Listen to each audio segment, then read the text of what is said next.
Straight ലൈനിലേക്ക് വീണ്ടും സ്വാഗതം. ഒരാളൊരു MLA ആണ്, CPM-ന്റെ ചിഹ്നത്തിൽ മത്സരിച്ച് ജയിച്ച MLA-യുമായിട്ടുള്ള മുകേഷാണ്. ആ കാര്യത്തിൽ പാർട്ടിയുടെ നിലപാടെന്താണ്? ആരായാലും ഞങ്ങൾ ഒരാളെയും തടഞ്ഞു പോകുന്നില്ല. അത് പാർട്ടി MLA ആയാലും MLA അല്ലെങ്കിലും ഇനി ആരായാലും അവരെല്ലാം നേരെ ഉള്ള പരാതി അടിസ്ഥാനപ്പെടുത്തിയിട്ട് അന്വേഷണം നടക്കട്ടെ. നമുക്ക് ഭാവിയിൽ കാണാം, ഇതൊന്നും ആയിട്ടില്ല, തുടങ്ങിയിട്ടല്ലേ ഉള്ളൂ. ഒരാളെയും സംരക്ഷിക്കില്ല, ഒരാളെയും ഞങ്ങൾക്ക് സംരക്ഷിക്കേണ്ട ഉത്തരവാദിത്തം. ഈ ഹേമ കമ്മിറ്റി റിപ്പോർട്ട് യഥാസമയം പുറത്തുവിടേണ്ടതായിരുന്നു. പാർട്ടിക്ക് ഒരു നിലപാടുണ്ടാവും. പാർട്ടിക്ക് ഉറച്ച നിലപാടാണ്. ഇത് പുറത്തുവിടണമെന്നാണോ? അല്ല, ഞങ്ങളെ സംബന്ധിച്ചിടത്തോളം പിന്നെ എന്തിനാ കമ്മീഷൻ ഉണ്ടാക്കുന്നത്? കമ്മീഷൻ തീരുമാനിച്ചു കഴിഞ്ഞാൽ, കമ്മീഷൻ അല്ലെങ്കിൽ കമ്മിറ്റി തീരുമാനിച്ചു കഴിഞ്ഞാൽ കമ്മിറ്റിയുടെ നിഗമനങ്ങൾ ഉൾപ്പെടെയുള്ള കാര്യങ്ങൾ വെച്ചുകൊണ്ട് ഗവൺമെൻറ് ഫലപ്രദമായിട്ട് പ്രവർത്തിച്ചു കൊണ്ടേക്ക് പോവുക എന്നുള്ളതല്ലേ സ്വീകരിക്കേണ്ടത്. അതിൻ്റെ ഫൈൻഡിങ്സ് അത് പുറത്ത് വിടണമെന്നുള്ളത് തന്നെയാണ് പാർട്ടിയുടെ. പുറത്ത് വിടണമെന്നല്ലേ, ഞങ്ങൾക്ക് അതിൽ പുറത്ത് വിടാതിരിക്കേണ്ട ഒരു കാര്യമില്ല. ഇപ്പോൾ മുകേഷ് ആണെങ്കിലും ആരാണെങ്കിലും തെറ്റ് ചെയ്തിട്ടുണ്ടെങ്കിൽ പാർട്ടി അവരെ സംരക്ഷിക്കില്ല. ഒരാളെയും സംരക്ഷിക്കാൻ പാർട്ടി ഉദ്ദേശിക്കുന്നില്ല. അതിപ്പോൾ MLA സ്ഥാനം രാജിവെക്കേണ്ടതല്ല, MLA എന്നല്ല, ആരായാലും ഇല്ല. പാർട്ടി കോൺഗ്രസ് വരുമ്പോൾ കേരളത്തിൽ നിന്നുള്ള ഒരു ദേശീയ ജനറൽ സെക്രട്ടറി ഉണ്ടാവും. അതൊന്നും ഇപ്പോൾ പറയാൻ സാധിക്കില്ല, അല്ലെങ്കിൽ പാർട്ടി കോൺഗ്രസ് തീരുമാനിക്കേണ്ടതാണ്. വനിതാ മുഖ്യമന്ത്രി എന്നുള്ളൊരു ആശയം പാർട്ടിക്കുണ്ടോ? അതും ഇപ്പം പറയാൻ പറ്റുന്നതല്ല. പാർട്ടി ബ്രാഞ്ച് സമ്മേളനം തുടങ്ങി, അത് ജില്ലാ സമ്മേളനത്തിലൊക്കെ എത്തും. കേരളത്തിൽ CPM-ന് ഒരു ജില്ലാ സെക്രട്ടറി ഉണ്ടാവും, വനിത. നോക്കട്ടെ, സമ്മേളനം തീരുമാനിക്കുന്നതനുസരിച്ചിട്ടല്ലേ വരിക. ജില്ലാ കമ്മിറ്റികളിൽ നടത്തിയ വിലയിരുത്തൽ യോഗത്തിൽ സംസ്ഥാന നേതാക്കൾക്കെതിരെ അല്ലെ പാർട്ടി മുഖ്യമന്ത്രി അടക്കമുള്ളവർ ഭയങ്കരമായ വിമർശനത്തിന് വിധേയരായി. അതെല്ലാ സന്ദർഭത്തിലും തോറ്റാലൊക്കെ എങ്ങനെ വിമർശനം ഉണ്ടാവും? ഇത്രയും ഇതിനേക്കാളൊക്കെ വലിയ വിമർശനം കേട്ടവരെ നമ്മളെല്ലാം. അല്ല, എല്ലാവരുടെയും മേലെ പാർട്ടിക്ക് സ്വയം വിമർശനം നടത്താനുള്ള അധികാരാവകാശമുണ്ട്. അത് ഇന്നയാൾ എന്നൊന്നും കണക്കാക്കേണ്ടില്ല. എല്ലാവരും തിരുത്തേണ്ടത് തിരുത്തി മുമ്പോട്ടേക്ക് പോകേണ്ടതുണ്ട് എന്ന് പാർട്ടി തീരുമാനിക്കുകയും ചെയ്തിട്ടുണ്ട്. അത്രയേ ഉള്ളൂ. ഇന്ത്യയുടെ തന്നെ അഭിമാനമായി മാറിയ കായിക താരമാണ് ശ്രീജേഷ്. ഹോക്കി ടീമിൽ ഇപ്പോൾ 2ാമത്തെ തവണ ഒളിമ്പിക്സ് മെഡൽ നേടി. അദ്ദേഹത്തിന് ഒരു സ്വീകരണം കൊടുക്കുമെന്ന് വിദ്യാഭ്യാസ വകുപ്പ് തീരുമാനിക്കുന്നു. അദ്ദേഹം കുടുംബസമേതം അച്ഛനും അമ്മയും ഭാര്യയും മക്കളും അടക്കം തിരുവനന്തപുരത്ത് വരുന്നു. എന്നിട്ട് വൈകുന്നേരം ആകുമ്പോൾ പറയുന്നത് പരിപാടി മാറ്റിവെച്ച്. അതിൻ്റെ കാരണം എന്ന് പറയുന്നത് വിദ്യാഭ്യാസ വകുപ്പ് അല്ല നടത്തേണ്ടത്, കായിക വകുപ്പാണെന്നുള്ള ആ മന്ത്രിയുടെ ഈ 2 മന്ത്രിമാർ തമ്മിലുള്ള പിടിവാശിയെ തുടർന്ന് മാറ്റിവെക്കുന്നു. ജനം എന്ത് കരുതണം? അല്ല, അതൊന്നും ശരിയായ ഒരു നിലപാടാണെന്ന് ഞങ്ങൾ അംഗീകരിക്കുന്നില്ല. കാരണം ശ്രീജേഷിനൊക്കെ സ്വീകരണം കൊടുക്കുന്നതിൻ്റെ ഭാഗമായിട്ട് കൃത്യമായൊരു നിലപാട് സ്വീകരിച്ചു പോകുന്നതിൽ വീഴ്ച സംഭവിക്കാൻ പാടില്ലാത്തതാണ്. തെരഞ്ഞെടുപ്പ് ദിവസത്തിൻ്റെ LDF കൺവീനറും പ്രകാശ് ജാവദേക്കറുമായി കൂടിക്കാഴ്ച നടത്തിയതിൻ്റെ വാർത്ത വെളിയിൽ വന്നതായിരുന്നു. അക്കാര്യവും അന്വേഷിക്കുമെന്ന് പറഞ്ഞു. അതിൽ എന്തെങ്കിലും അന്വേഷണം ഉണ്ട്? ഓരോ സന്ദർഭത്തിലും എടുക്കേണ്ടുന്ന ഒരു ജാഗ്രത ഉണ്ടല്ലോ, ആ ജാഗ്രത പാലിക്കേണ്ടതുണ്ടെന്ന് തന്നെയാണ് പാർട്ടി കണ്ടത്. അപ്പോൾ ശൈലജ ടീച്ചറിനോട് ഒരു ചിറ്റമ്മ നയം ഉണ്ടോ പാർട്ടിക്ക്? ഇല്ല, പാർട്ടിക്ക് എല്ലാവരോടും ഒരേ നിലപാട് തന്നെ, ഒരു ചിറ്റമ്മയും ഇല്ല. ഈ പരാജയത്തിൻ്റെ ഭാഗമായിട്ട് ലീഗുമായിട്ടൊരു ചങ്ങാത്തം ഉണ്ടാക്കാൻ നോക്കൂ. ഒരു തരത്തിലും ലീഗുമായിട്ട് ചങ്ങാത്തം ഇല്ല. അവരിപ്പോൾ ഈ വർഗീയ ശക്തികളോടൊപ്പം ചേർന്ന് നിൽക്കുകയാണ്. ലീഗ് ജമാഅത്ത് ഇസ്ലാമാണ് അവരുടെ ഏറ്റവും പ്രധാനപ്പെട്ട ആശയ നേതാവായിട്ട് മുമ്പിൽ കാണുന്നത്.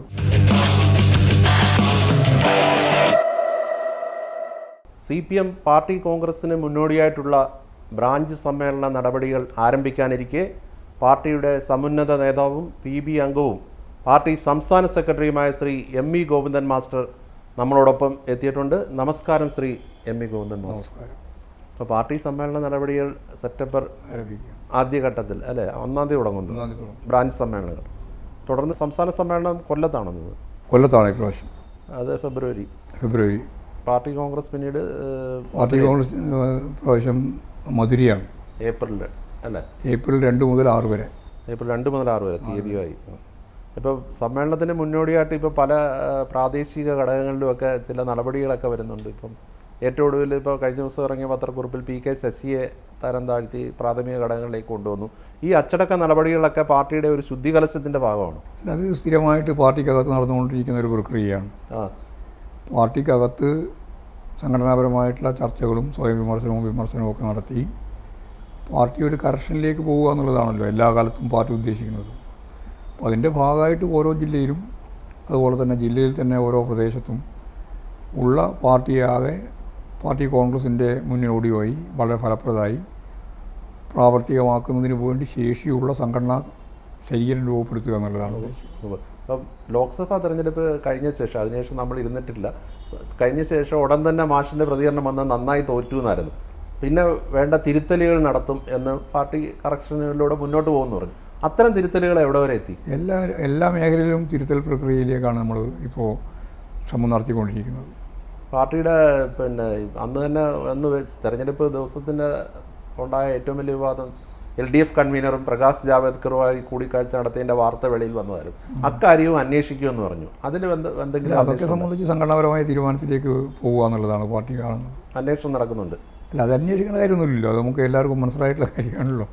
അതിൽ പിന്നെ വേറെ അന്വേഷണത്തിനൊന്നും പ്രശ്നമില്ല. എന്നാലും അതൊരു മറുപക്ഷത്തോട് ഞങ്ങളത് പൊതുവേ കണ്ടിട്ടുണ്ട്. പൊതുവേ നമ്മൾ കണ്ടതെന്ന് പറഞ്ഞാൽ യഥാർത്ഥത്തിൽ പാർട്ടി നേതാക്കന്മാരും പാർട്ടി പ്രവർത്തകരാകുകയും ഓരോ സന്ദർഭത്തിലും എടുക്കേണ്ടുന്ന ഒരു ജാഗ്രത ഉണ്ടല്ലോ, ആ ജാഗ്രത പാലിക്കേണ്ടിയിട്ടുണ്ടെന്ന് തന്നെയാണ് പാർട്ടി കണ്ടത്. LDF കൺവീനർ ആയാലും ആരായാലും ഞാനായാലും ആരായാലും അതിൻ്റെ ഗൗരവത്തോടു കൂടി തന്നെയാണ് അതെല്ലാം കാണേണ്ടത്. അത് അദ്ദേഹത്തിന് വീഴ്ച എന്നുള്ളത് തന്നെയാണ് കണ്ടിട്ടുള്ളത്. അത് പ്രത്യേകിച്ച് ചർച്ച ചെയ്ത് കഴിഞ്ഞിട്ടില്ല. വീഴ്ച പറ്റിയോ ഇല്ലെന്നുള്ളത് വിലയിരുത്തിയിട്ടില്ല. അതിന് വിലയിരുത്തിയിട്ടില്ല. ഇല്ല. ഇപ്പം തെരഞ്ഞെടുപ്പ് വേളയിൽ ഉണ്ടായ ഒരു വലിയ വിവാദം ഇപ്പം തെരഞ്ഞെടുപ്പ് കഴിഞ്ഞ ശേഷം തുടർന്ന് വരുന്നത് കാഫിർ വിവാദമാണ്. ആ വിവാദത്തെക്കുറിച്ച് രണ്ട് അഭിപ്രായമുണ്ടോ? ഒന്ന്, UDF കേന്ദ്രങ്ങളിൽ നിന്നാണ് വന്നതെന്നായിരുന്നു CPM കേന്ദ്രങ്ങൾ പറഞ്ഞത്. പക്ഷേ പിന്നീട് അത് ഇപ്പം തിരിഞ്ഞു വന്നിട്ടുണ്ട്. രണ്ടാമത്തെ വാദം എന്ന് പറഞ്ഞാൽ അത് ശൈലജ ടീച്ചറെ പരാജയപ്പെടുത്താൻ വേണ്ടി CPM നിന്ന് തന്നെ ഒറിജിനേറ്റ് ചെയ്തത്. അതല്ല, അത് CPM ഒന്നും ഒറിജിനേറ്റ് ചെയ്തെന്ന് ഇതുവരെ പറഞ്ഞിട്ടില്ല. അതൊരു അന്വേഷണം നടക്കുന്നുണ്ട്, അന്വേഷണം നടത്തട്ടെ. ശൈലജ ടീച്ചറെ പരാജയപ്പെടുത്താൻ വേണ്ടി അങ്ങനെ ഒരു നീക്കം ഉണ്ടായിരുന്നു എന്നുള്ള വിമർശനമുണ്ട്. അല്ല, അതിപ്പോൾ അശ്ലീലപരമായിട്ടുള്ള വീഡിയോകളും അതുപോലെ തന്നെ ഇത്തരത്തിലുള്ള വർഗീയമായ നിലപാടുകളും UDF ആദ്യം മുതലേ എടുത്തിട്ടുണ്ട്. അതിനെ ഞങ്ങൾ അന്നേ മുതലേ എതിർത്തതാണ്. കാഫറിൻ്റെ പ്രശ്നം വന്നപ്പോഴും ആദ്യമായിട്ട് അതിനെതിരായിട്ട് പരാതി കൊടുത്തത് LDFൻ്റെ നേതൃത്വമാണ്. പക്ഷേ ഇപ്പം അതിൽ തിരിഞ്ഞു വന്നിരുന്നു. വെറുതെ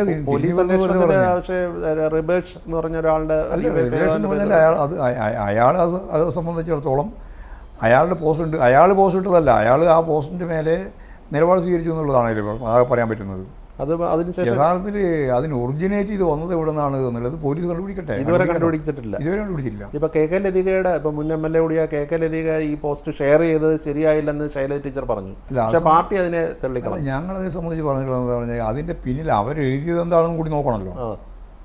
അത് അതിശക്തിയായ രീതിയിൽ അതിനെ വിമർശിച്ചുകൊണ്ടാണ് പറഞ്ഞിട്ടുള്ളത്. ഇങ്ങനെ വന്നാൽ തിരഞ്ഞെടുപ്പ് കഴിഞ്ഞാലൂടെ ആളുകൾക്ക് ജീവിക്കേണ്ടിയുണ്ടല്ലോ, ഒരു മതനിരപേക്ഷ ഉള്ളടക്കം വേണ്ടേ എന്നാണ് അതിൻ്റെ ഭാഗമായിട്ട് പറഞ്ഞിട്ടുള്ള കാര്യം. ആ പറഞ്ഞ കാര്യം ഞങ്ങൾ കൃത്യമായിട്ട് ചൂണ്ടിക്കാണിച്ചിട്ടുണ്ട് പാർട്ടി എന്ന രീതിയിൽ. അപ്പോൾ ശൈലജ ടീച്ചറിനോട് ഒരു ചിറ്റമ്മ നയം ഉണ്ടോ പാർട്ടിക്ക്?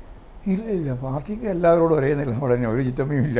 അതിനപ്പോൾ കഴിഞ്ഞ തെരഞ്ഞെടുപ്പിൽ തന്നെ അവരെ വടകരയിൽ കൊണ്ട് പാർലമെന്റിലേക്ക് മത്സരിപ്പിച്ചത് ഒരു ശരിയായ തീരുമാനമായിരുന്നു. ശരിയായ തീരുമാനമായിരുന്നു. കാരണം MLA ആയിരുന്നു. അതെ, അതിപ്പോൾ MLA-മാരൊക്കെ മത്സരിച്ചിട്ടുണ്ടല്ലോ, മന്ത്രി മത്സരിച്ചില്ലേ. അത് വിമർശനം എന്ന് പറയുമ്പോൾ അവരുടെ ഒരു പ്രതിച്ഛായ തകർക്കാൻ അതൊക്കെ ഈ മാധ്യമങ്ങളൊക്കെ ഉണ്ടാക്കുന്ന വാർത്തകളാണ്. ഞങ്ങളന്ന് കണ്ടത് ഈ തെരഞ്ഞെടുപ്പ് വളരെ പ്രധാനപ്പെട്ടതാണ്, നിർണായകമാണ്. വളരെ എളുപ്പത്തിൽ ജയിച്ചു പോവുക എന്നുള്ളതൊന്നും പാർലമെൻറ്റ് തെരഞ്ഞെടുപ്പുമായിട്ട് ബന്ധപ്പെട്ട് കേരളത്തിൽ സാധിക്കുന്ന ഒന്നല്ല. അപ്പോൾ ഏറ്റവും ശ്രദ്ധേയമായ സ്ഥാനാർത്ഥികളെ തന്നെ നിർത്തുക എന്നുള്ളതാണ് പാർട്ടി കണ്ടത്. അതിൻ്റെ ഭാഗമായിട്ടാണ് രാധാകൃഷ്ണനെയും മന്ത്രിയായിരുന്നു, അതുപോലെ തന്നെ ശ്രീമതി ശൈലജ ടീച്ചർ MLA ആയിരുന്നു, അവരൊക്കെ നിർത്തിയത് കൊണ്ടാണ്. ജോയി ഇവിടെ MLA ആയിരുന്നു, ഇവിടെ നിർത്തി. അപ്പോൾ ഏറ്റവും ഫലപ്രദമായി സീറ്റ് കൈകാര്യം ചെയ്യാൻ സാധിക്കുന്ന MP-മാർ വേണം എന്ന ധാരണ വെച്ചുകൊണ്ട് തന്നെയാണ് ഇവരെല്ലാം മത്സരിപ്പിക്കാൻ പാർട്ടി തീരുമാനിച്ചത്. അതിൽ വേറെ ഒരു താല്പര്യവും അതിനകത്തില്ല, ജയിക്കുക എന്നുള്ളത് തന്നെയാണ്. ഇവരെയൊക്കെ നിർത്തിയ പാർട്ടി തീരുമാനമാണ്. പക്ഷേ ഇതിനപ്പുറം ഒരു സെക്കൻഡ് ലൈൻ ഇവരെ പോലെ ജയസാധ്യതയുള്ള പാർലമെന്റിൽ പോയാലും ശോഭിക്കാൻ കഴിയുന്ന ഒരു നിര പാർട്ടിയിൽ വളർന്നു വരുന്നില്ല എന്ന് ഇഷ്ടം പോലെ വരുന്നുണ്ട്. അങ്ങനെയാണ് അവരെ മത്സരിപ്പിച്ചിട്ടുള്ളത്. എത്രയോ ആളുകളെ നമുക്ക് ഇനിയും നിർത്താനുള്ള സ്ഥാനാർത്ഥികളുണ്ട്. പക്ഷെ പൊതുവേ ഇപ്പം CPM-ന് പുറത്തുള്ള ആൾക്കാർ പറയുമ്പോൾ CPM-ലേക്ക് നോക്കുമ്പോൾ ഒരു സെക്കൻഡ് ലൈൻ ശക്തമായി വളരുന്നില്ല. അതൊക്കെ വെറുതെ പറയുന്നതാണെന്ന്. അതിൽ പാർട്ടി വിരുദ്ധമായ പ്രചരണമാണ്. പാർട്ടിക്ക് സെക്കൻഡും ഉണ്ട്, തേർഡും ഉണ്ട്. ഇനി ഫോർത്ത് പോകണമെങ്കിൽ ബാലസംഘം വരെയുണ്ട്. ഇനി അതിൻ്റെ അകത്ത് സെക്കൻഡ് ഇല്ല, തേർഡില്ല എന്നൊന്നും പറയണ്ടില്ല. ഇഷ്ടംപോലെ പാർട്ടി കേഡർമാരുണ്ട്. പക്ഷേ നേതൃനിരയിലേക്ക് തന്നെ വന്നുകൊണ്ടിരിക്കുന്നത് കേഡർമാരാണല്ലോ നേതൃനിരയിലേക്ക് വരുന്നത്. അവർക്ക് അവസരം കൊടുക്കുമ്പോഴേ അവർ കുറേയും കൂടി ഫലപ്രദമായിട്ട് വർക്ക് ചെയ്യാം. ഇപ്പോൾ ലോക്സഭാ തെരഞ്ഞെടുപ്പിലേക്ക് നോക്കിക്കഴിഞ്ഞാൽ ശതമാനക്കണക്ക് 2% താഴെ ആയിരുന്നെങ്കിലും പാർട്ടിയുടെ ഒരു അടിത്തറ ഇളകുന്ന രീതിയിലുള്ള ചില പരാജയങ്ങൾ ഇപ്പോൾ ആലപ്പുഴയിലാണെങ്കിലും മറ്റു ചില സ്ഥലങ്ങളിലുമൊക്കെ ഉണ്ടായി. അതിനെ എങ്ങനെയാണ് പാർട്ടി? അതിൻ്റെ അകത്ത് ഇത്രയേ ഉള്ളൂ. 2.8% വോട്ട് കോൺഗ്രസിന് കുറഞ്ഞു. 1.75% വോട്ട് ഞങ്ങൾക്കും കുറഞ്ഞു. അതെ, 16%-ലധികം വോട്ട് വാജ്പേയിയുടെ കാലത്ത് BJPക്ക് കേരളത്തിൽ കിട്ടിയിട്ടുണ്ട്. അന്ന് 16 കിട്ടിയിട്ടുണ്ട്. ആ 16% ആകെ അവർ വർദ്ധിച്ചു എന്ന് പറയുന്നത് 3 സംതിങ് ആണ്. 2.0 19.20 വോട്ടാണ് അവർക്ക് ഇപ്രാവശ്യം കിട്ടിയത്. എന്ന് പറഞ്ഞാൽ അത് അവർക്ക് കിട്ടിയ വോട്ടിൻ്റെ പ്രശ്നമല്ല നമ്മൾ കാണുന്നത്. വർഗീയ ആശയത്തിന് കേരളത്തിൽ സ്വാധീനം നേടാനാവുന്നു എന്നുള്ളത് ഗൗരവമുള്ള പ്രശ്നമാണ്. അത് ആരുടെ അതാകെ ഞങ്ങളുടെ അടിത്തറ തകർന്നു പോയതുകൊണ്ട് ആരുടെ പരാജയമാണ് വർഗീയ ശക്തികൾക്ക് സ്വാധീനം കിട്ടുന്നത്? അത് കോൺഗ്രസ്സാണ് അതിൽ ഏറ്റവും പ്രധാനപ്പെട്ട കക്ഷി. CPM-ന് റോളില്ലേ? ഞങ്ങൾക്ക് ചെറിയ റോളേ ഉള്ളൂ. അല്ല, ഇപ്പൊ കണക്കുകൊണ്ട് ഞാൻ പറയാം, ഞാൻ കണക്കല്ല ഞാൻ പറയാം, ഞാൻ കൃത്യമായി കണക്ക് പറയാം. അല്ല, കണക്കുകൊണ്ട് ന്യായീകരിക്കാവുന്ന കണക്കുകൊണ്ട് ന്യായീകരിക്കാൻ ഉദ്ദേശിക്കുന്നില്ല. പാർട്ടിക്ക് കൃത്യമായ രീതിയിൽ മനസ്സിലായിട്ടുണ്ട് ഞങ്ങൾക്ക് ചോർച്ച സംഭവിച്ചത് എവിടെയൊക്കെയാണ് എങ്ങനെയൊക്കെയാണെന്നുള്ളത് ഞങ്ങൾ പരിശോധിച്ചിട്ടുണ്ട് കൃത്യമായിട്ട്. പക്ഷേ ഇവിടെ തൃശ്ശൂർ ജയിച്ചു. തൃശ്ശൂർ BJPക്ക് ജയിക്കാൻ കഴിഞ്ഞു. കോൺഗ്രസിന്റെ വോട്ടുകൾ കൂടുതൽ പോയി, താരതമ്യേന കുറവ്. താരതമ്യമൊന്നുമല്ല, താരതമ്യം കൃത്യമായി കണക്കുണ്ടല്ലോ. എന്തിനാ നമ്മൾ വെറുതെ ആവശ്യമില്ലാതെ കാര്യം പറയുന്നത്? അതിനെ ഞാൻ പറയുന്നത്, ഞാൻ ആ കണക്ക് തന്നെയാണ് പറയുന്നത്. ഒന്നാമത്തെ കണക്ക് തന്നെയാണ്. അവിടെ തൃശ്ശൂർ യഥാർത്ഥത്തിൽ ഇടതുപക്ഷ ജനാധിപത്യം മുന്നണി ജയിക്കുന്നതിനെയാണ് ഞങ്ങൾ കണ്ടത്. ഞങ്ങൾക്കാണെങ്കിൽ കഴിഞ്ഞ പ്രാവശ്യം കിട്ടിയതിനേക്കാളും കൂടുതൽ വോട്ട് നമുക്ക് കിട്ടുകയും ചെയ്തിട്ടുണ്ട്. 16,228 വോട്ട് ഇപ്രാവശ്യം കഴിഞ്ഞ പ്രാവശ്യം കിട്ടിയതിനേക്കാൾ കൂടുതൽ കിട്ടി. അപ്പോൾ ഞങ്ങൾക്ക് കിട്ടിയതുകൊണ്ട് മാത്രം ഞങ്ങൾക്ക് ജയിക്കാൻ സാധിക്കില്ല. കാരണം എന്താ, കോൺഗ്രസിൻ്റെ 86,000 വോട്ട് കുറഞ്ഞു. 7 മണ്ഡലങ്ങളിലായിട്ട് 86,000 വോട്ട് കോൺഗ്രസിൻ്റെ കുറഞ്ഞു. ഇനി കുറഞ്ഞു എന്ന് മാത്രം കണ്ടാൽ പോരാ, ആ കുറഞ്ഞതിൻ്റെ അകത്ത് എല്ലാ കാലത്തും കാലാകാലം UDFന് അനുകൂലമായിട്ട് വോട്ട് ചെയ്യുന്ന ഒരു ക്രിസ്തീയ വിഭാഗത്തിലും നല്ലതുപോലെ വോട്ട് BJPക്ക് അനുകൂലമായിട്ട് പോയി. അവർക്ക് കുറഞ്ഞത് മാത്രമല്ല പ്രശ്നം, ആ കുറഞ്ഞ വോട്ട് 86,000 വോട്ട് BJPക്ക് അനുകൂലമായിട്ട് മാറിയതുകൊണ്ടാണ് കോൺഗ്രസ് 3ാം സ്ഥാനത്തേക്ക് പോയത്. അവിടെ അങ്ങനെ വരുമ്പോൾ 74,000 വോട്ട്, 86,000 വോട്ട് കോൺഗ്രസിന് പോൾ ചെയ്തില്ല. കോൺഗ്രസിന് കിട്ടേണ്ടുന്ന വോട്ടാണ് BJPക്ക് കിട്ടിയത്. അങ്ങനെ വരുമ്പോൾ 74,000 വോട്ടിനാണ് അവർ ജയിക്കുന്നത്. അല്ല, CPM-ന്റെ കണക്കൂട്ടലുകൾ പാടിയില്ലേ അവിടെ? ഇല്ല,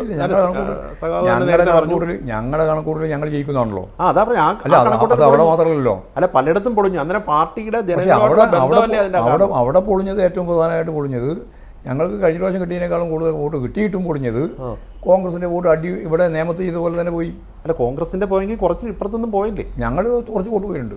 പക്ഷേ അടിത്തറ ഞങ്ങൾക്ക് കഴിഞ്ഞ പ്രാവശ്യം കിട്ടിയില്ല. അടിത്തറ എങ്ങനെ പൊളിഞ്ഞു പോവുക? പാർട്ടിയുടെ അടിത്തറ ഇളകി എന്നുള്ളൊരു വിലയിരുത്തൽ പാർട്ടിക്കില്ലേ? ചില കേന്ദ്രങ്ങളിൽ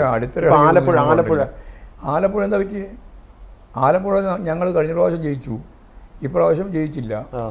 ചെറിയ വോട്ടിന് തോറ്റു. വലിയ വോട്ടൊന്നുമല്ല, ലക്ഷക്കണക്കിന് വോട്ടൊന്നും. അങ്ങനെയാണെങ്കിൽ കാസർഗോഡും കണ്ണൂരൊക്കെ അല്ലേ വലിയ വോട്ട്. അതിനൊക്കെ വ്യക്തമായ കണക്കുണ്ട്. പാഠം പഠിക്കുന്നുണ്ടോ? ഞങ്ങൾ കൃത്യമായ പാഠം പഠിക്കേണ്ടത്. 1 വോട്ട് പോയാലും 2 വോട്ട് പോയാലും നമ്മുടെ അടിത്തറയിൽ നിന്നുണ്ടാകുന്ന ചോർച്ച വളരെ ഗൗരവമുള്ള ഒന്നായിട്ടാണ് പാർട്ടി കാണുന്നത്. അതിന് SNDP മുഖേനയുള്ള BDJSൻ്റെ ഇടപെടൽ, അതുപോലെ തന്നെ BJPയുടെ അതിശക്തിയായിട്ടുള്ള ഈ വോട്ട് ശേഖരിക്കാൻ വേണ്ടി നിലപാടുകൾ, അതൊക്കെ ഞങ്ങൾ കൃത്യമായിട്ട് കണ്ടിട്ടുള്ളത് തന്നെയാണ്. അതായത് അകന്നു പോയെങ്കിൽ അവരോടുള്ള സമീപനവും അതിൻ്റെ ഒരു ഘടകമല്ലേ? ആ സമുദായം, ഈഴവ സമുദായത്തോടുള്ള സമീപനം. ഈഴവ സമുദായം അങ്ങനെ അടന്നു പോയിട്ടൊന്നുമില്ല. ഈഴവ സമുദായത്തിൽ ഒരു ഉദാഹരണമല്ലേ? ഒരു ഉദാഹരണമല്ല അത്. ഈഴവ സമുദായത്തിൽ നിന്നുള്ള വോട്ടുകൾ പോയിട്ടില്ല. അങ്ങനെ പോയി എന്നൊന്നും പറയാൻ സാധിക്കില്ല. എന്നാലും പോയി. ഈഴവ സമുദായത്തിൻ്റെ ചില വോട്ടുകൾ BJPക്ക് അനുകൂലമായിട്ട് മാറാൻ BDJSൻ്റെ ഭാഗമായിട്ട് ഒരു വർക്ക് നടന്നിട്ടുണ്ട്. അത് നടന്ന ഏറ്റവും പ്രധാനപ്പെട്ട കേന്ദ്രങ്ങളിലൊന്ന് നിങ്ങൾ പറയുന്ന ആലപ്പുഴ ഉൾപ്പെടെയാണ്, ആറ്റിങ്ങൽ ഉൾപ്പെടെയുള്ളതാണ്. ഇപ്പോൾ CPM-ന്റെ ഈ ന്യൂനപക്ഷ പ്രീണനം അല്ലെങ്കിൽ ഒരു പ്രത്യേക സമുദായത്തോടുള്ള പ്രീണനം തിരിച്ചടിയായി എന്ന് പറയുന്നവരും ഇല്ല. അതൊന്നും ശരിയായ കാര്യമല്ല.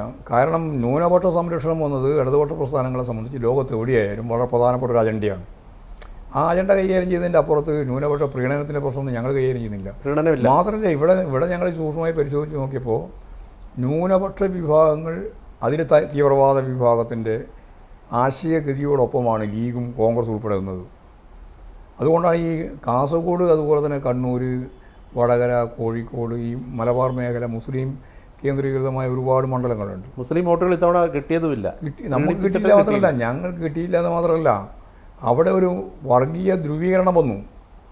ഭൂരിപക്ഷ വർഗീയത BJPയുമായിട്ട് ബന്ധപ്പെട്ടുകൊണ്ടുണ്ടായി. അതിനേക്കാളും ശക്തിയായ രീതിയിൽ ഇവിടെ കേരളത്തിലുണ്ടായിട്ടുള്ളത് ന്യൂനപക്ഷ വർഗീയതയാണ്. ന്യൂനപക്ഷ വർഗീയത എന്ന് പറഞ്ഞാൽ ജമാഅത്ത് ഇസ്ലാമിയും അതുപോലെ തന്നെ SDPI ഉൾപ്പെടെ ലീഗുമായിട്ട് ചേർന്ന് കോൺഗ്രസിൻ്റെ മുന്നണിയുടെ ഭാഗമായിട്ട് അവരുടെ മുന്നണി എന്ന രീതിയിൽ അവർ പ്രവർത്തിച്ചു. ശൈലജ ടീച്ചറിൻ്റെ ഒക്കെ പരാജയത്തിൻ്റെ കാരണം അതാണോ ഇപ്പോൾ പറഞ്ഞത്? അതാണ് വളരെ പ്രധാനപ്പെട്ട ഒരു കാരണം. ആ രീതിയിലൊരു ഏകോപനം ഉണ്ടായി അവർക്കിടയിലുണ്ടായിട്ടുണ്ട്. അന്നേരം മുസ്ലിം ലീഗിനോടുള്ള സമീപനത്തെക്കുറിച്ച് തന്നെ പാർട്ടി നേരത്തെ പലതവണ പറഞ്ഞിട്ടുണ്ട്. മുസ്ലിം ലീഗ് ഒരു മതേതര പാർട്ടി അല്ലെന്ന് പറഞ്ഞു. മാഷിനെ പോലുള്ള ഒരു മതേതര പാർട്ടിയാണെന്ന് പറഞ്ഞു. ഞങ്ങൾ മുമ്പേ പറഞ്ഞിട്ടുള്ളതും ഇപ്പോൾ പറഞ്ഞിട്ടുള്ളതും മുസ്ലിം ലീഗിനെ പറ്റി ഒരേ കാര്യം തന്നെയാണ്. മുസ്ലിം ലീഗ് ന്യൂനപക്ഷ വിഭാഗങ്ങൾക്കിടയിൽ പ്രവർത്തിക്കുന്ന ഒരു ജനാധിപത്യ പാർട്ടി എന്ന രീതിയിലാണ്. മതേതര പാർട്ടിയാണ്. അല്ല, ജനാധിപത്യ പാർട്ടി എന്ന രീതിയിലാണ് കാണുന്നത്. മതേതര പാർട്ടിയാണോ?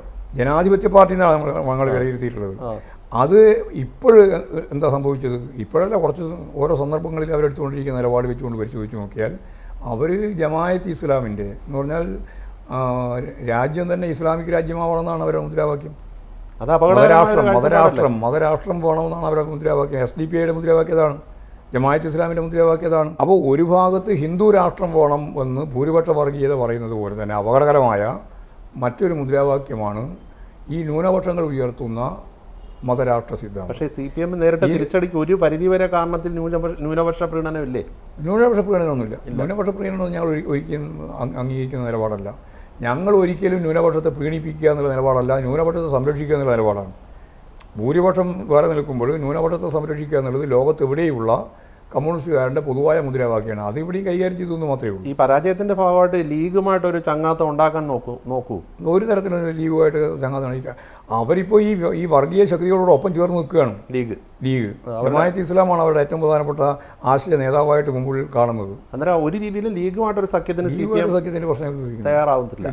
ഞങ്ങൾ ലീഗുമായിട്ട് സഖ്യം ഉണ്ടാക്കുന്നതിനെ പറ്റി ആലോചിച്ചിട്ടില്ല, പണ്ടും ആലോചിച്ചില്ല, എന്നും ആലോചിച്ചിട്ടില്ല. കാരണം ലീഗ് എടുത്തുകൊണ്ടിരിക്കുന്ന നിലപാട് സ്വാഭാവികമായിട്ട് നമുക്ക് എല്ലാവർക്കും അറിയുന്നതാണല്ലോ. ചില പ്രശ്നങ്ങളിൽ UDFൻ്റെ അകത്ത് ഭിന്നത കൈകാര്യം ചെയ്തു വരുന്ന സന്ദർഭത്തിൽ ആ നിലപാടിനെ ഞങ്ങൾ സ്വാഗതം ചെയ്തിട്ടുണ്ട്. അങ്ങനെയുള്ള നിലപാട് വരുമ്പോൾ എപ്പോഴും അതിപ്പോൾ ആരും എന്നുള്ളത് നമ്മൾ നോക്കേണ്ട കാര്യമില്ല, അത് സ്വാഗതം ചെയ്തു പോകുക എന്നുള്ളത്. ദോഷകൃതികൾ പറയുന്നത് ഈ ഭരണവിരുദ്ധ വികാരവും ഒരു ഘടകമായിരുന്നു. അതിലെന്ത് തിരുത്തലാണ്? ഭരണവിരുദ്ധ വികാരത്തെ സംബന്ധിച്ചിടത്തോളം ഞങ്ങൾ പരിശോധിച്ചിട്ടുണ്ട്. കേന്ദ്ര ഗവൺമെൻറ്റിൻ്റെ സാമ്പത്തിക ഉപരോധം പോലുള്ളൊരു നിലപാട് സ്വീകരിച്ച ഒരു പശ്ചാത്തലമാണല്ലോ കേരളത്തിലുണ്ടായത്.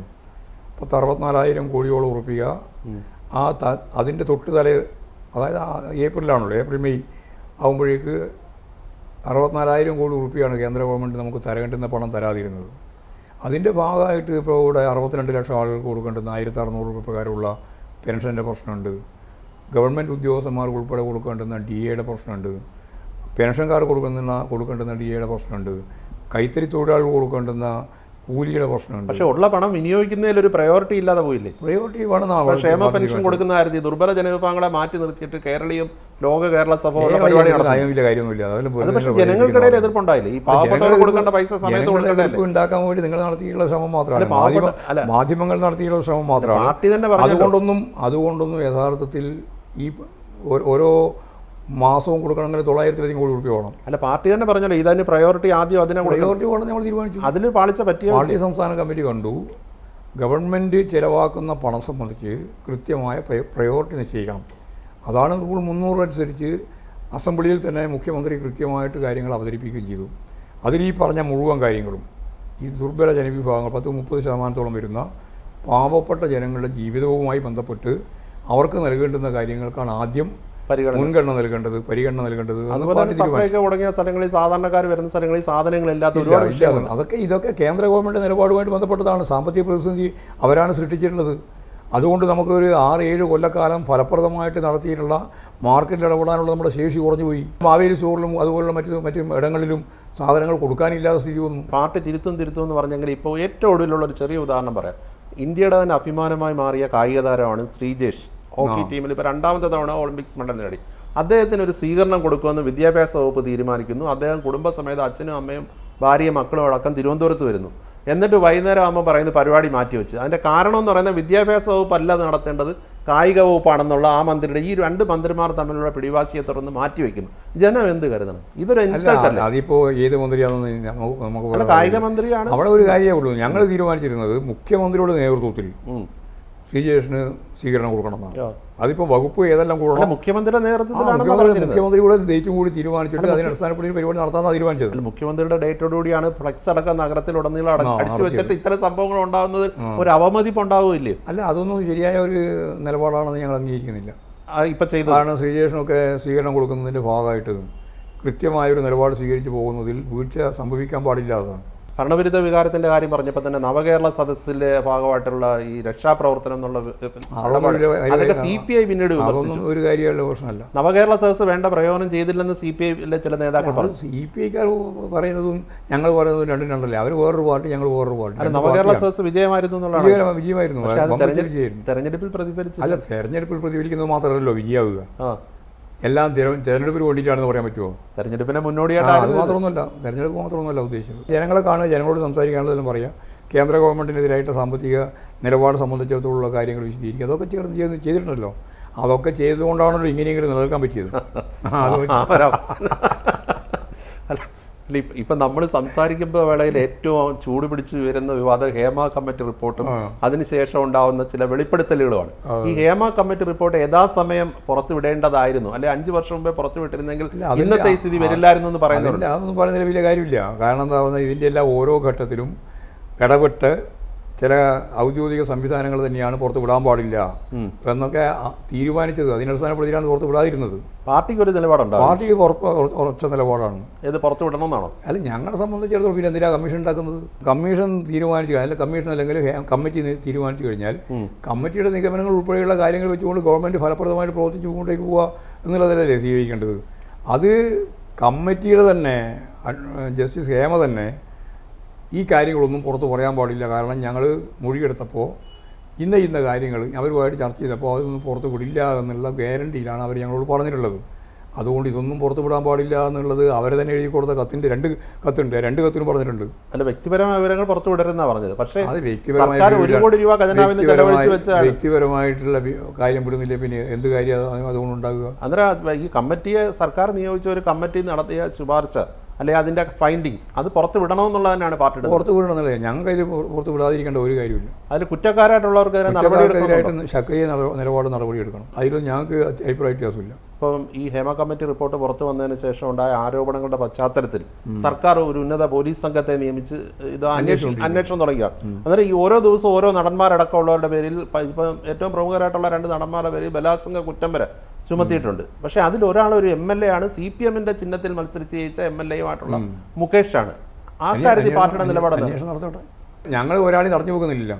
അത് പാർട്ടി MLA ആയാലും MLA അല്ലെങ്കിലും ഇനി ആരായാലും അവരെല്ലാം നേരെ ഉള്ള പരാതി അടിസ്ഥാനപ്പെടുത്തിയിട്ട് അന്വേഷണം നടക്കട്ടെ. അന്വേഷണത്തിന് യാതൊരു തടസ്സവും നിൽക്കേണ്ട കാര്യം. അന്വേഷണം പൂർത്തിയാവുന്നതിന് മുമ്പ് അവരുടെ MLA സ്ഥാനം രാജിവെക്കണം. അതെല്ലാം നമുക്ക് പിന്നീട് അറിയിക്കാം. അല്ല, ഇന്ന് ഈ ദിവസമാണ്. ഇന്നിപ്പം ഈ LDF convener EP Jayarajan, PK Shrimati teacher, KK Shailaja teacher ഇവരെല്ലാം പറയുന്നുണ്ട് അന്വേഷണം പൂർത്തിയായി കുറ്റക്കാരനാണെന്ന് കണ്ടെത്തിയാൽ മാത്രം MLA സ്ഥാനം ഒഴിഞ്ഞാൽ മതി. ഞാനിപ്പോൾ അതിൻ്റെ അകത്ത് MLA സ്ഥാനം ഇപ്പോൾ ഒഴിയണമെന്നോ അല്ലെങ്കിൽ കുറച്ച് കഴിഞ്ഞിട്ടാണ് ഒഴിയേണ്ടതെന്നോ ഒന്നും പറയുന്നില്ല.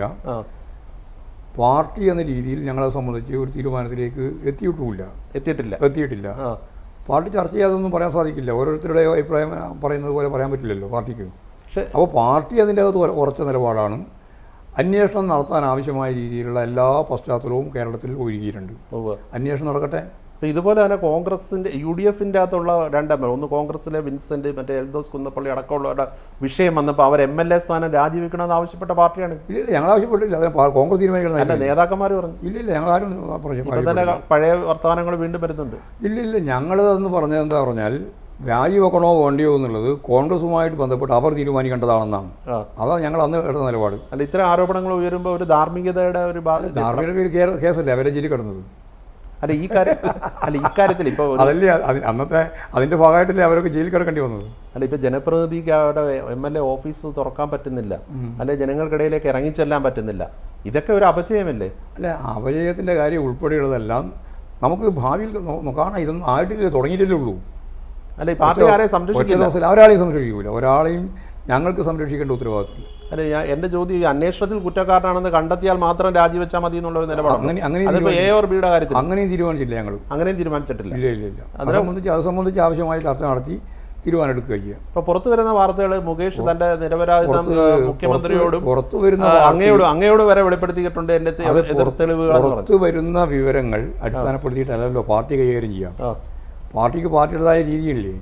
അപ്പോൾ പാർട്ടി എന്ന രീതിയിൽ കൂട്ടായിട്ട് ആലോചിച്ച് ആവശ്യമായ നിലപാട് സ്വീകരിക്കും. ഇപ്പോൾ കലാ സാംസ്കാരിക മേഖലകളിൽ പാർട്ടി പലരെയും അവിടെ നിന്ന് പിക്ക് ചെയ്ത് ചിലപ്പോൾ തെരഞ്ഞെടുപ്പിൽ മത്സരിപ്പിക്കും, ചിലപ്പോൾ വളരെ പ്രധാനപ്പെട്ട പദവികളിൽ ഇരുത്തും. പക്ഷേ അത് പിന്നീട് ഒരു ബാധ്യതയായി പാർട്ടിക്ക് മാറുന്നില്ല. ഇല്ല, അങ്ങനെയൊന്നും പറയാൻ സാധിക്കും. ഇപ്പം തന്നെ ഉദാഹരണത്തിന് അതിപ്പോൾ കലാകാരന്മാരും സാഹിത്യകാരന്മാരും സിനിമക്കാരും മാത്രമൊന്നുമല്ല. ഞങ്ങളിപ്പോൾ ഓരോ പദവിയിലെയും ഇരുത്തുന്നത് ഇത് മാത്രം നോക്കിയിട്ടല്ലോ. മറ്റേ എല്ലാ തലങ്ങളിലും വരുമ്പോഴും സാംസ്കാരിക മേഖലയുള്ളവരെയും കൂടി പരിഗണിക്കുന്നു മാത്രമേ ഉള്ളൂ. അതിൽ ചില പ്രശ്നങ്ങൾ വരുമ്പോൾ ആ പ്രശ്നങ്ങൾ കൈകാര്യം ചെയ്ത് പോകുക എന്നുള്ളതേ ഉദ്ദേശിക്കുന്നുള്ളൂ. ചലച്ചിത്ര അക്കാദമി ചെയർമാൻ്റെ പേരിൽ തന്നെ ഉയർന്നു വന്നിട്ടുള്ള അദ്ദേഹം ഇപ്പോൾ സ്ഥാനം ഒഴിഞ്ഞു.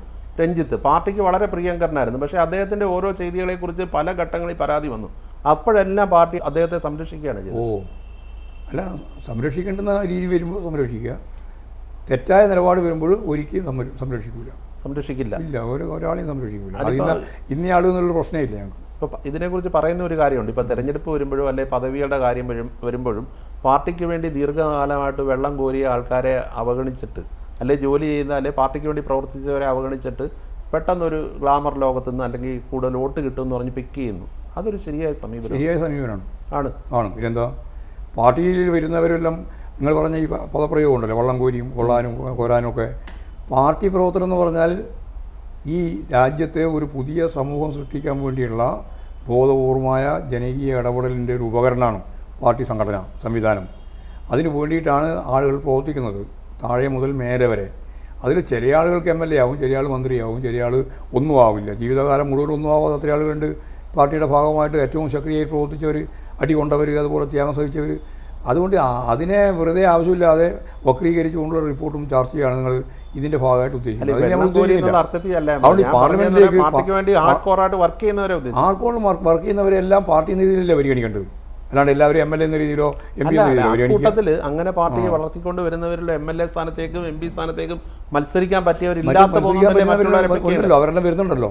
അല്ല, മറ്റുള്ളവരെ പിക്ക് ചെയ്യേണ്ടി വരുന്ന മറ്റുള്ളവരുന്ന എവിടെയാണ് പിക്ക് ചെയ്യുന്നത്? വളരെ അപൂർവം വരുന്ന ഏതെങ്കിലും സീറ്റ് നോക്കിയിട്ട് അതിനെയാണോ പർവ്വതീകരിക്കേണ്ടത്? അല്ലല്ല. പാർട്ടി കേഡർമാർ തന്നെയാണ് പ്രധാനമായിട്ട് എല്ലാ ഇലക്ഷനും. ഇപ്രാവശ്യത്തെ ഇലക്ഷൻ ഉൾപ്പെടെ, കഴിഞ്ഞ പ്രാവശ്യത്തെ അസംബ്ലി ഇലക്ഷൻ ഉൾപ്പെടെ മുഴുവനാരും ഞങ്ങൾ പരിഗണിച്ചത് അറിയാം. 99% പാർട്ടി കേഡർമാരെയും പാർട്ടി നേതാക്കന്മാരെ തന്നെയാണ്. ഇപ്പോൾ ഹേമ കമ്മിറ്റി റിപ്പോർട്ട് ഇത്രയും വലിയൊരു ഭൂതം തുറന്ന് കുടത്തിന്ന് വിട്ട് വന്ന പോലാണെന്ന് തോന്നുന്നുണ്ട്. എനിക്കങ്ങനെ തോന്നുന്നില്ല. ഒരു കമ്മിറ്റി റിപ്പോർട്ട് വന്നു. ആ റിപ്പോർട്ടിൻ്റെ മേലെ ചില മാധ്യമങ്ങൾ ഉൾപ്പെടെ അതിശക്തിയായ ആവശ്യമുള്ള പ്രതികരണത്തിൻ്റെ അപ്പുറത്തെ പ്രതികരണം അവരുടെ റേറ്റിംഗ് ഉൾപ്പെടെ വെച്ചുകൊണ്ട് നടത്തിക്കൊണ്ടിരിക്കുന്നു. അതിനപ്പുറമൊന്നും അതിനെ കണ്ടില്ല. പക്ഷേ എന്നാലും സ്ത്രീകൾ ഈ മേഖലയെ സ്ത്രീകൾ ചൂഷണത്തിന് വിധേയമാവുന്നുണ്ടെന്ന് ഇപ്പോഴത്തെ ഉള്ളൊരു അനുഭവത്തിന് മനസ്സിലായതൊന്നുമല്ലല്ലോ. ഇതൊരു പുരുഷ മേധാവിത്വ സമൂഹമാണ് ഇന്ത്യ. ജനാധിപത്യവൽക്കരിക്കപ്പെട്ട ഒരു സമൂഹത്തിൻ്റെ രീതിയല്ല നമുക്ക് ഈ ഇന്ത്യയിൽ കാണാൻ സാധിക്കുക. അപ്പോൾ പുരുഷ മേധാവിത്വമുണ്ട്, അതിൻ്റെ തന്നെ ഉൽപ്പന്നമാണ് സ്ത്രീ വിരുദ്ധത. അപ്പോൾ ഈ സ്ത്രീ വിരുദ്ധതയുണ്ട്. ഈ സ്ത്രീ വിരുദ്ധതക്കെതിരായിട്ടും ഇടങ്ങളിൽ എവിടെയും തൊഴിലിടങ്ങളിലൊക്കെ സ്ത്രീകൾക്ക് തുല്യത, അതൊക്കെ നേടിയെടുക്കുന്നതിന് വേണ്ടിയുള്ള നല്ല സമരം ഇനിയും നടത്തേണ്ടി വരും. ഇതിപ്പോൾ കേരളത്തിൽ ഇവിടെ മാത്രമുള്ളതൊന്നുമല്ല. ഇത് കേരളത്തിലാണ് ഇങ്ങനെ ഒരു കമ്മിറ്റി രൂപീകരിക്കുകയും പ്രവർത്തനം നടക്കുകയും ചെയ്തിട്ടുള്ളത് എന്നുള്ളതുകൊണ്ടാണ് ഇവിടെ ഇപ്പോൾ ചർച്ച ചെയ്യുന്നത്. ഇത് ആ മേഖലയിൽ മാത്രമല്ല, ഏതെല്ലാം മേഖലയിലുണ്ട്. അതൊക്കെയുള്ള ഏത് മേഖലയിലായാലും സർവ്വതല സ്പർശിയായ മേഖലയിൽ സ്ത്രീ സ്വാതന്ത്ര്യം വളരെ പ്രധാനമാണ്. ഹേമ കമ്മിറ്റി റിപ്പോർട്ടിൽ പറയുന്ന ഒരു പ്രധാനപ്പെട്ട കാര്യം, ഇപ്പോൾ എല്ലാവരും ഈ ലൈംഗിക വിഷയങ്ങൾ വെച്ച് ചർച്ച ചെയ്യുന്നുണ്ടെങ്കിൽ അതിനെക്കാട്ടി വലിയ ഗൗരവമേറിയ വിഷയങ്ങൾ ചൂണ്ടിക്കാണിച്ചിട്ടുണ്ട്. ഈ സ്ത്രീ പ്രാതിനിധ്യം ഉൾപ്പെടെ അവർക്കുള്ള പ്രാഥമിക കാര്യങ്ങൾ ചെയ്യുന്നതിനുള്ള ബുദ്ധിമുട്ടുകൾ, അതുകൂടാതെ തന്നെ ഇവർക്ക് അഡ്ജസ്റ്റ്മെൻറ്റ്, കോംപ്രമൈസ്, ഈ രണ്ട് വാക്കുകളാണ് റിപ്പോർട്ടിൽ പ്രധാനമായിട്ട് പറഞ്ഞിരിക്കുന്നത്. അഡ്ജസ്റ്റ്മെൻറ്റിന് വിധേയരാവാത്ത അല്ലെ വിട്ടുവീഴ്ചയ്ക്ക് വഴങ്ങാൻ തയ്യാറല്ലാത്തവർക്ക് അവസരം കിട്ടുന്നില്ല എന്നുള്ളൊരു വലിയ കാര്യം അതിൽ പറഞ്ഞിട്ടുണ്ട്. അതിനെ ഞാൻ നേരത്തെ പറഞ്ഞ പച്ച മലയാളം, അതാണ് പുരുഷ മേധാവിത്വം. അല്ല, അത് പക്ഷേ അത് എല്ലാം കൂടെ ഒരു ജനറലൈസ് എല്ലാ കോഴികളും ഇനിയും ബാധകമാണ്. അല്ല, ജനറലൈസ് ചെയ്യുന്ന പോലെ അല്ല, അത് ഏത് ഭാഗത്തായാലും ബാധകമാണ്. ഏതെല്ലാം തലത്തിലുണ്ടോ അവിടെയെല്ലാം ബാധകമായ ഒന്നാണിത്. അപ്പോൾ ഇവിടെ യഥാർത്ഥത്തിൽ ഇങ്ങനെയുള്ള ഒരു അവസ്ഥ നിലനിൽക്കുന്ന സാഹചര്യമാണ് ഇന്ത്യയിലുള്ളത്. ഇവിടെയാകുമ്പോൾ കേരളം ആകുമ്പോൾ വലിയ വാർത്തയും പ്രശ്നങ്ങളായിട്ട് വരും. ഉത്തരേന്ത്യയിലാകുമ്പോൾ ഒന്നും വരില്ല. എങ്ങനെയും എന്ത് സംഭവിച്ചാലും ആരും തിരിഞ്ഞു നോക്കാനും പറയാനുമില്ല. അല്ല, മാഷ് പറഞ്ഞു വരുന്നതെന്ന് പറയുന്നത് ഇപ്പോൾ മുകേഷ് ആണെങ്കിലും ആരാണെങ്കിലും തെറ്റ് ചെയ്തിട്ടുണ്ടെങ്കിൽ പാർട്ടി അവരെ സംരക്ഷിക്കില്ല. ഒരാളെയും സംരക്ഷിക്കാൻ പാർട്ടി ഉദ്ദേശിക്കുന്നില്ല. അതിപ്പോൾ MLA സ്ഥാനം രാജിവെക്കേണ്ടി MLA എന്നല്ല, ആരായാലും ഇല്ല.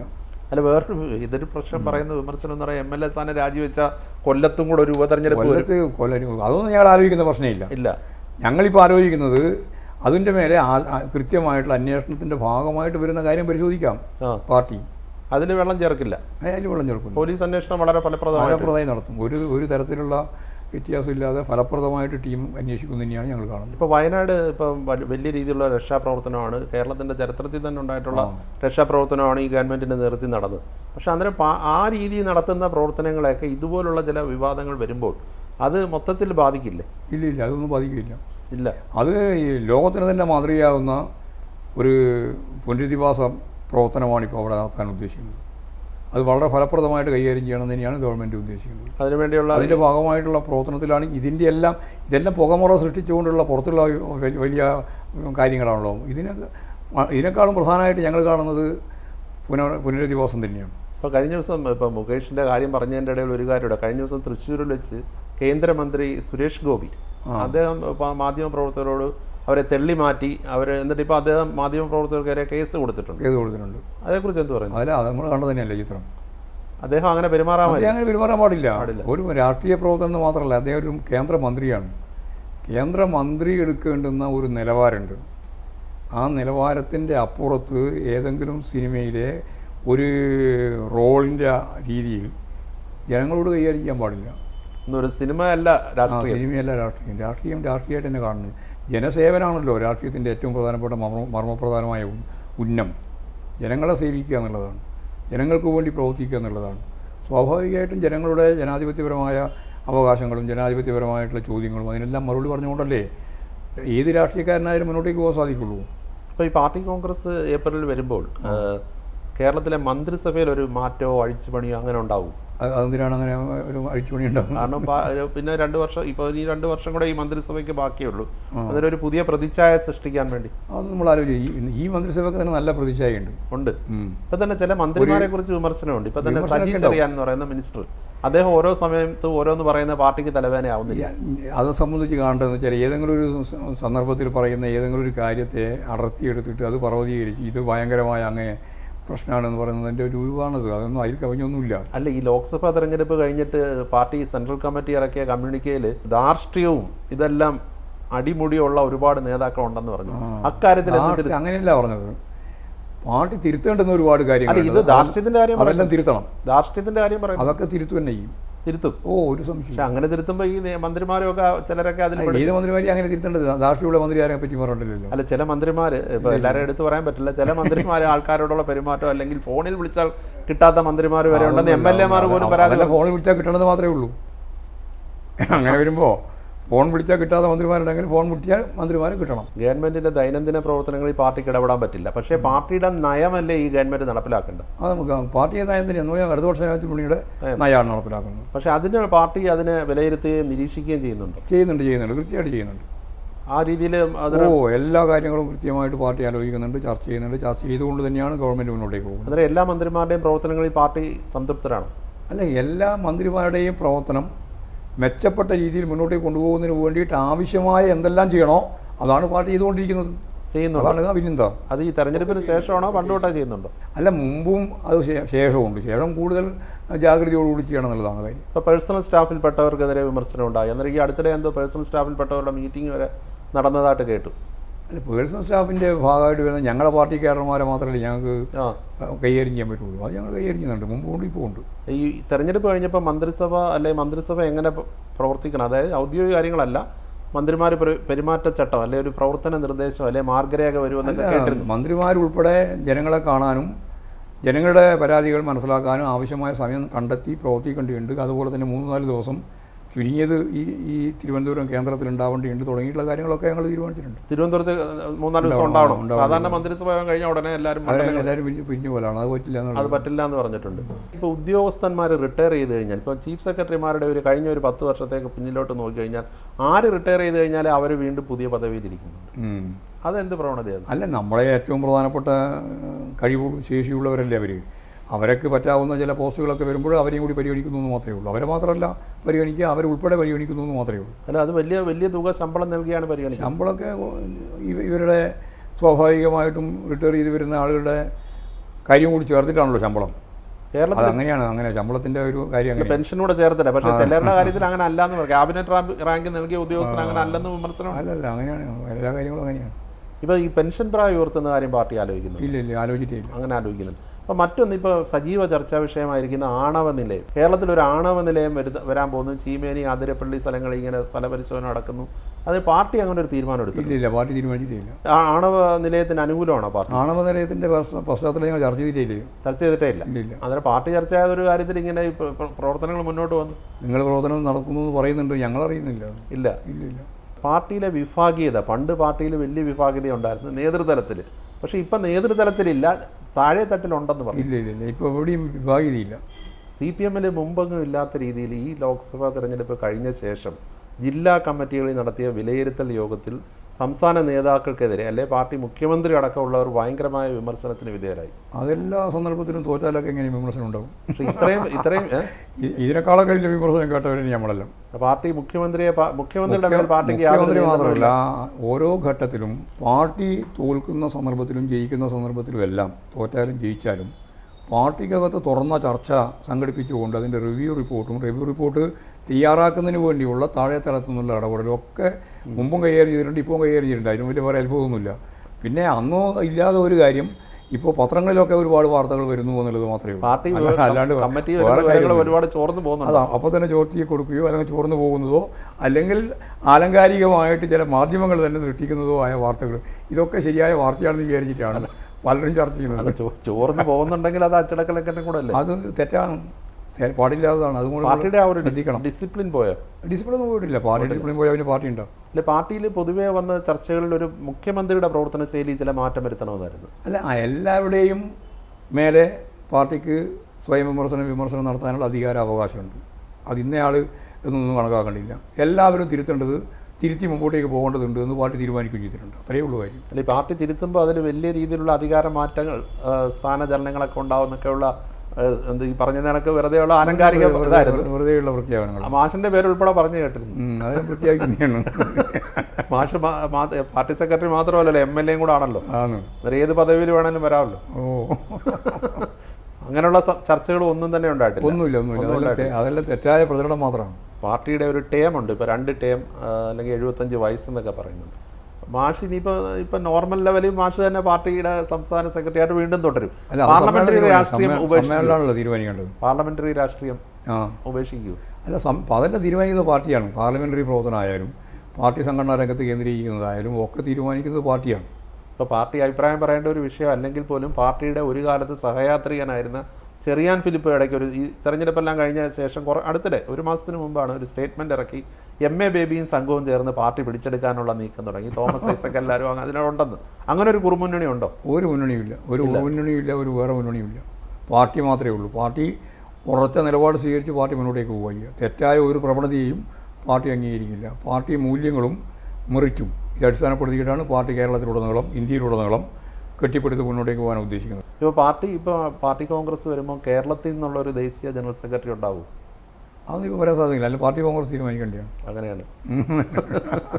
അതൊന്നും ഇപ്പോൾ മുൻകൂട്ടി ഇന്നയാൾ സെക്രട്ടറി ആകാൻ പോവാണ്, ഇന്ന സ്ഥലത്ത് വരാൻ പോകുമെന്ന് പറയാൻ പറ്റില്ല. എന്നാലും മറ്റ് സ്റ്റേറ്റുകളിലെ സ്ഥിതി വെച്ച് നോക്കുമ്പോൾ കേരള ഘടകത്തിന് ഒരു വലിയ സേ ഉണ്ടല്ലോ പാർട്ടിയിൽ. അത് പാർട്ടി എന്ന് പറയുന്നത് ഇന്ത്യയിലെ ആകെയുള്ള സംസ്ഥാനങ്ങളിലെല്ലാം വർക്ക് ചെയ്തുകൊണ്ടിരിക്കുന്ന ഒരു പാർട്ടിയല്ലേ. ആ പാർട്ടിയുടെ ഭാഗമായിട്ടുള്ള തീരുമാനം പാർട്ടി കോൺഗ്രസ്സാണ് എടുക്കുക. ഇനിയിപ്പോൾ വനിതകളുടെ സമത്വം ഇത്തരം കാര്യങ്ങളെല്ലാം നമ്മൾ ചർച്ച ചെയ്തപ്പോൾ ഇനിയിപ്പോൾ അടുത്ത തെരഞ്ഞെടുപ്പ് നിയമസഭയിലേക്ക് വരാൻ ഇനിയും സമയമുണ്ട്. പക്ഷെ ഒരു വനിതാ മുഖ്യമന്ത്രി എന്നുള്ളൊരു ആശയ പാർട്ടിക്കുണ്ടോ? അതും ഇപ്പം പറയാൻ പറ്റുന്നതല്ല. അതും പറയാൻ പാർട്ടി തന്നെ തീരുമാനിക്കുന്നതാണ്. അക്കാര്യത്തിൽ ഒരു തുല്യത വേണ്ടേ? അല്ല, തുല്യത മുഖ്യമന്ത്രിയാകുമ്പോൾ മാത്രമല്ലല്ലോ തുല്യത ഉണ്ടാകുക. അന്നേരം എങ്ങനെയാണ് തുല്യതയാകുക? ആകെ ഒറ്റ സീറ്റല്ലേ ഉള്ളൂ. ഇപ്പോൾ പാർട്ടി ബ്രാഞ്ച് സമ്മേളനം തുടങ്ങി, അത് ജില്ലാ സമ്മേളനത്തിലൊക്കെ എത്തും. കേരളത്തിൽ CPM ഒരു ജില്ലാ സെക്രട്ടറി ഉണ്ടാവും വനിത. നോക്കട്ടെ, സമ്മേളനം തീരുമാനിക്കുന്നതനുസരിച്ചിട്ടല്ലേ വരിക. നോക്കട്ടെ. അപ്പോൾ സമ്മേളനം വിജയമാവട്ടെ. എല്ലാ ആശംസകളും.